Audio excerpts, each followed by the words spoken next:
जिस पाकिस्तान को गाली देते हैं भाजपा के लोग, उस पाकिस्तान से भी आधा है बिहार का जीडीपी पर कैपिटा के रूप में। बांग्लादेश का 1/3 है।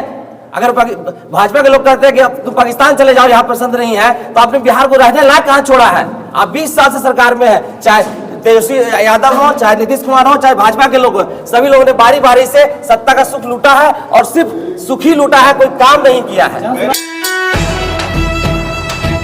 रैली जो 11 अप्रैल को रखी गई है पटना में, उसके लिए ही क्या गया है कि उससे क्या मुद्दे हैं, क्या इशूज हैं, उसके बारे में बताने के लिए यह रैली रखी गई है, यह प्रेस कॉन्फ्रेंस रखी गई है।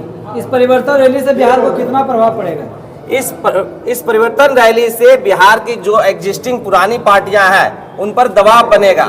ऑलरेडी प्रशांत किशोर के जन स्वराज अभियान से इलेक्शन से पहले 2-3 महीने पहले जगने वाली पार्टियां 1 साल पहले जग चुकी है। उनको गांव-गांव में भ्रमण करना पड़ रहा है हमारे ही दबाव से। परिवर्तन रैली के द्वारा उन पर और ज्यादा दबाव पड़ेगा और उनको ज्यादा से ज्यादा मुद्दों पर आधारित राजनीति करनी पड़ेगी। अभी तक देखा गया है कि एक इशू, भावनात्मक इशू उठा दिया जाता है कि 2005 से पहले ये नहीं था, वो नहीं था।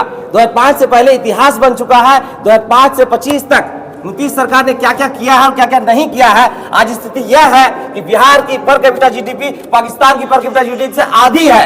जिस पाकिस्तान को गाली देते हैं भाजपा के लोग, उस पाकिस्तान से भी आधा है बिहार का जीडीपी पर कैपिटा के रूप में। बांग्लादेश का 1/3 है।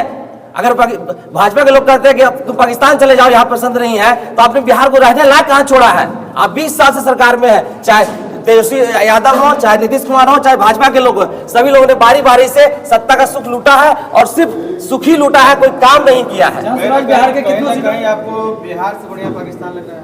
बिहार से पाकिस्तान बढ़िया नहीं लग रहा है, लेकिन आप डेटा देखिए और डेटा में आप ये देखिए कि बिहार की स्थिति पाकिस्तान से भी, दुनिया का किस कंट्री का नाम बता दीजिए जिसका कि पर कैपिटा जीडीपी बिहार से अच्छी है, ये बता दीजिए। दुनिया के सबसे खराब जीडीपी में से बिहार का स्थिति है। छठ पूजा में जब आते हैं आप, सुनिए, आपने बिहार की तुलना पाकिस्तान से किया, तो कहीं ना कहीं आप बिहार को गलत देख रहे हैं। आप फिर भावनात्मक रूप से ले जा रहे हैं उस चीज को। आप लॉजिक तक लौटिए। हमारा यही प्रयास है कि आप भावनात्मक रूप से किसी चीज को नहीं देखिए। तो आप लेके जा रहे हैं, हम लेके नहीं जा रहे हैं, भाजपा के लोग ले जाते हैं। किससे तुलना कर ले? बोलिए, किससे तुलना करना चाहते हैं आप?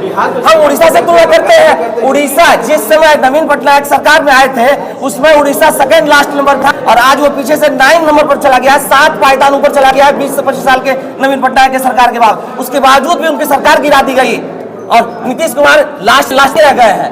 ये बताइए, किस मुद्दा को लेकर आप बिहार को? भ्रष्टाचार, पलायन, शिक्षा व्यवस्था, स्वास्थ्य व्यवस्था, सारा व्यवस्था तो धराशायी है यहाँ पे। जन स्वराज बिहार के कितने सीटों पर चुनाव लड़ेगी? बिहार में जन स्वराज 243 सीटों पर चुनाव लड़ेगी, एक भी कम पे नहीं लड़ेगी।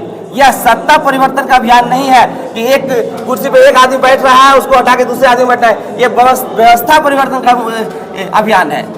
आप तो पूरे बदलता बिहार, बदलो बिहार का कार्यक्रम कर रहे हैं, पूरे बिहार में रैली का आगाज कर रहे हैं, लेकिन अभी तक बिहार में आपके मुख्यमंत्री का चेहरा कौन होगा ये स्पष्ट नहीं किया गया है। हमारे प्रश्न यह नहीं है कि मुख्यमंत्री कौन है, प्रश्न है। हाँ नहीं, मैं आपकी बात समझ के चुका हूं। बिहार की जनता है उसका प्रश्न है। हाँ, बिहार की जनता का ही प्रश्न है। देखिए, मुद्दा यह नहीं है कि कुर्सी पे कौन बैठता है, मुद्दा यह है कि जो भी कुर्सी पे बैठता है वो काम करता है या नहीं करता है। आखिर हमने कुछ सोच समझ कर ही बिहार की जनता ने लालू यादव को कुर्सी पे बैठाया होगा, नीतीश कुमार को कुर्सी पे बैठाया होगा, डॉक्टर श्री कृष्ण सिंह थे, इतने महान मुख्यमंत्री रहे हैं, लेकिन इतने 75 साल के इतने प्रयासों के बावजूद भी अगर बिहार पिछड़ा रहा है तो जरूर कुछ न कुछ व्यवस्था में दोष है, व्यवस्था परिवर्तन की जरूरत है, इसलिए यह अभियान किया। डॉक्टर साहब, बिहार की राजनीति मुख्यमंत्री चेहरा पे तय किया जाता है।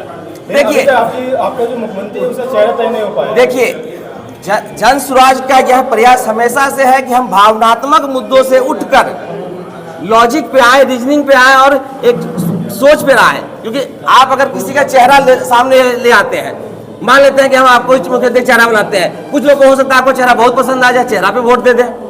यहाँ चेहरा से नहीं, यहाँ शिक्षा को चेहरा बनाना है, स्वास्थ्य को चेहरा बनाना है, भ्रष्टाचार को चेहरा बनाना है, पेपर लीक ना हो इसको मुद्दा बनाना है।